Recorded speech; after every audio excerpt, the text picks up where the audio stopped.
આજરોજ જાલોદ તાલુકાના ગરાળુ ગામ કચેરી પ્રાથમિક શાળા મુકામે શાળા પ્રવેશનો કાર્યક્રમ રાખવામાં આવ્યો, જેમાં ખૂબ સારી સંખ્યામાં ગ્રામજનો અને આજુબાજુની શાળામાંથી આવેલ શિક્ષકો અને બાળકો તેમજ આંગણવાડી વર્કર બહેનો નાના નાના ભૂલકા હાજર રહ્યા.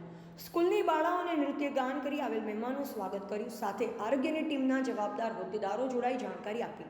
મુખ્ય અતિથિ તરીકે જાલોદ આમ આદમી પાર્ટી અધ્યક્ષ અનિલભાઈ ગરાસિયા અને શિક્ષણ શાખામાંથી CRC ખુમસિંગભાઈ બારિયા હાજર રહ્યા હતા. આપ નેતા અનિલભાઈ ગરાસિયા વિદ્યાર્થીઓના વાલીઓને અભ્યાસનું મહત્વ સમજાવ્યું અને શાળાના શિક્ષકોને પોતાના નિષ્ઠાપૂર્વક કામ બિરદાવ્યા હતા. શાળાના પ્રિન્સિપાલ રાજેશભાઈ મુનિયા અને સ્ટાફ દ્વારા કાર્યક્રમ સફળ બનાવવા ભારે જહેમત રહી હતી. Reporter Kanubhai Baria, Bodhik Bharat news, Jhalod.